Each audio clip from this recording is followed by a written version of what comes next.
Exode 35. Moïse réunit toute l'assemblée des Israélites et leur dit : Voici ce que l'Éternel a ordonné de faire. Vous ferez votre ouvrage pendant 6 jours, mais le 7e jour sera pour vous un jour de repos complet, consacré à l'Éternel. Quiconque fera un travail ce jour-là sera mis à mort. Vous n'allumerez de feu dans aucune de vos habitations le jour du sabbat. Moïse dit à toute l'assemblée des Israélites : Voici ce que l'Éternel a commandé. Prélevez parmi vous une contribution pour l'Éternel.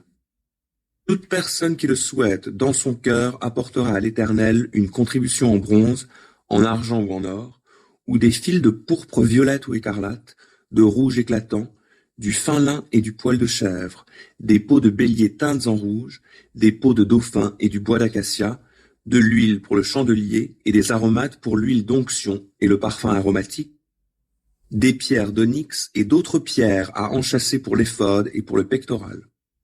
Tous les gens habiles parmi vous, qu'ils viennent et exécutent tout ce que l'Éternel a prescrit.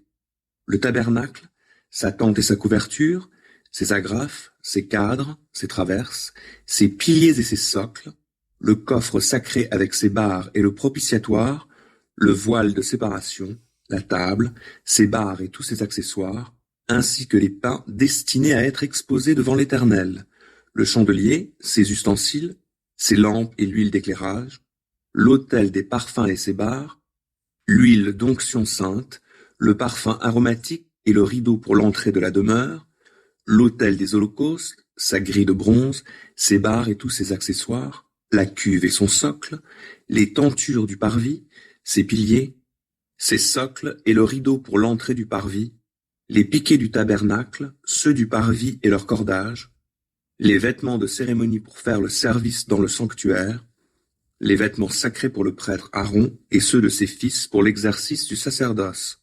Puis la communauté des Israélites se retira de la présence de Moïse. Alors tous ceux dont le cœur les y disposait et qui en avaient la volonté vinrent apporter à l'Éternel leur contribution en vue de la construction de la tente de la rencontre, de tout l'ouvrage qui s'y rapporte et de la confection des vêtements sacrés.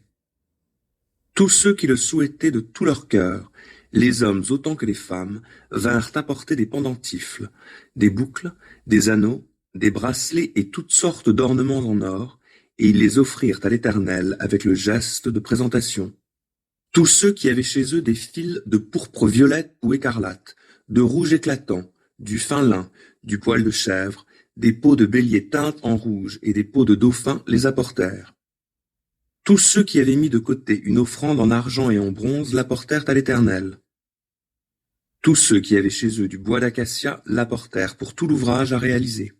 Toutes les femmes habiles filèrent le lin de leurs mains et apportèrent des fils de pourpre violette et écarlate, de rouge éclatant et du fin lin. Toutes les femmes habiles qui le désiraient de tout cœur filèrent les poils de chèvre. Les chefs du peuple apportèrent les pierres d'onyx et les pierres à enchâsser pour l'éphod et le pectoral, les aromates et l'huile pour le chandelier, pour l'huile d'onction et pour le parfum aromatique. Tous les Israélites, hommes et femmes, que leur cœur poussait à apporter quelque chose pour les ouvrages que l'Éternel avait ordonné d'exécuter par l'intermédiaire de Moïse, apportèrent leurs offrandes volontaires à l'Éternel. Moïse dit aux Israélites : Voyez, l'Éternel a désigné Betsaléel, fils d'Uri, descendant de Our de la tribu de Juda.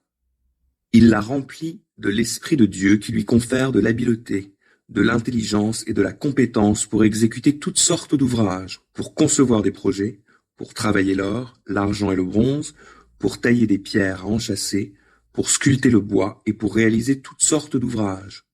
Il lui a aussi accordé, de même qu'à Oholiab, fils d'Aïsamach de la tribu de Dan, le don d'enseigner sa technique à d'autres.